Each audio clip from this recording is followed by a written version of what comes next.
Dark Souls is dead, and not even in that Dark Souls way where it dies but then turns up again 5 minutes later looking for its stuff. According to series developer From Software, with the release of the final piece of Dark Souls 3 DLC, The Ringed City, the series is now indefinitely on hold.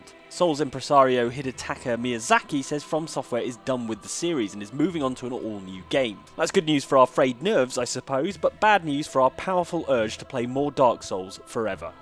Fortunately, there are 6 upcoming games that should scratch that Dark Souls itch, which sounds like something you'd catch from wading around the swamp in Blighttown. Little Dark Souls humour for you there. You're welcome.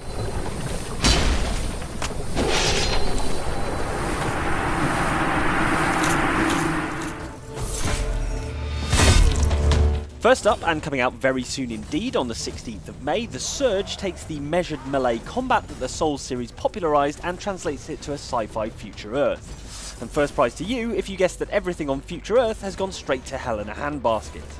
War and global warming have rendered the planet almost uninhabitable, and as an employee at the Creo complex, you're about to have the worst day at work since Sharon from HR went in the office fridge and finished off your milk that was clearly labelled Sharon. All the robots in the complex have gone all murdery, but fortunately you have a powerful exosuit to protect your fragile man flesh. Tech scrap is the game's version of the Souls currency from Dark Souls, used either to level up your exosuit's power output or craft new weapons and armour pieces. Where things get interesting is, rather than attacking exposed areas of the enemy, you can target the more heavily armoured parts to specify the sort of loot you receive when you kill them, balancing the need to grab more gear with a quicker kill. Not sure why you can't just peel the bits off the corpse afterwards, but hey, video games. The Surge is built by the same studio that made Lords of the Fallen, which with its medieval theme was even more like Dark Souls, but rather predictably didn't do well out of the comparison. The Surge should be different enough that it stands up on its own merits. And its robot legs.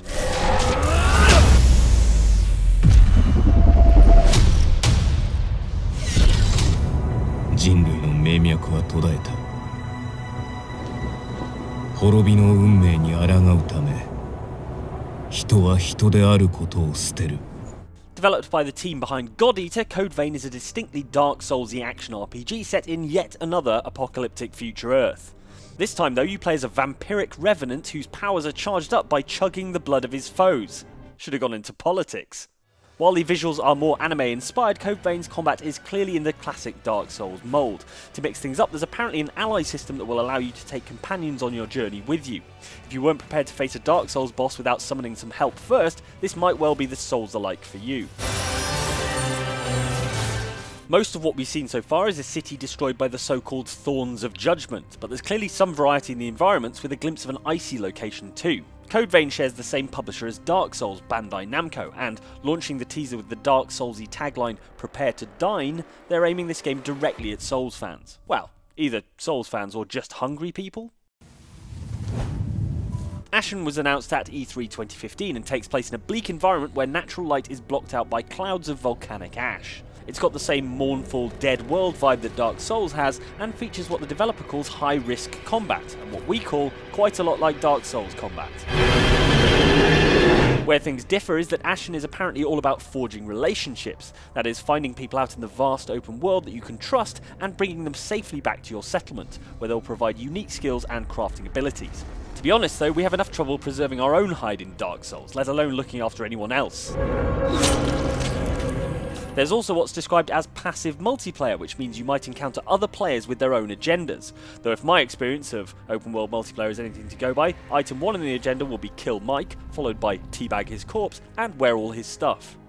So if you want to explore a monochromatic wasteland under an oppressive grey sky, and you can't be bothered to buy a train ticket to Coventry, keep an eye out for Ashen. I'm sorry, citizens of Coventry, I couldn't resist. I love you really.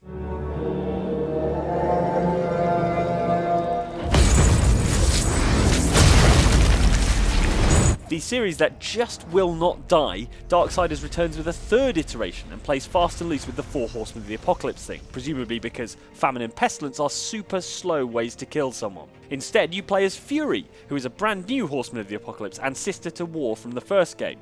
She's described as a mage, switching between ranged magic and a whip, and her mission is to track down the 7 deadly sins and make them the 7 dead sins. The 7 deadly sins have escaped.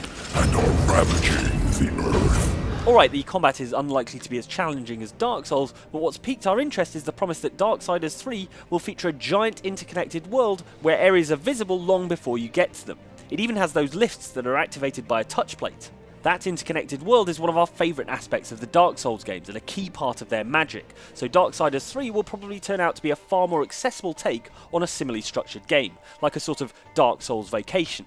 Plus it's got dark in the title, so if you squint a bit at the box, you can pretend it's Dark Souls 4. No, you're clutching at straws. With pleasure.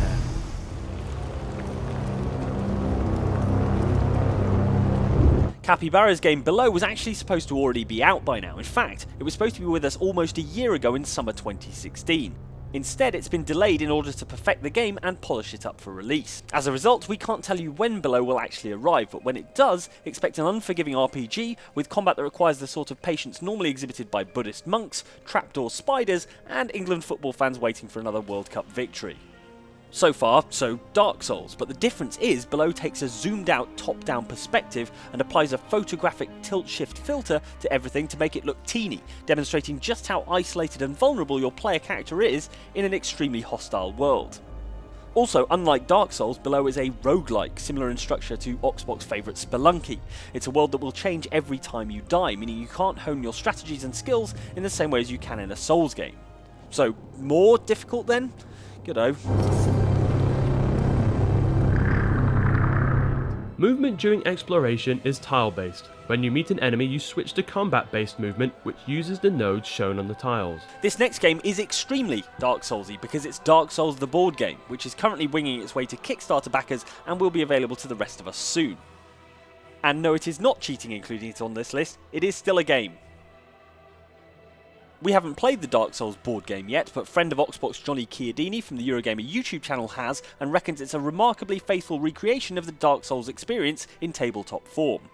He was particularly impressed with how the boss battles, complete with detailed plastic figurines, recreate the experience of battling a boss with identifiable telegraphed attack patterns. Although the artwork on the box is ripped straight from the most recent game, Dark Souls 3, it's more of a Dark Souls greatest hits. And by greatest hits, I mean it features the bosses that hit you in the face, causing the greatest amount of damage. Even just looking at them in miniature plastic form, I'm getting post-traumatic flashbacks.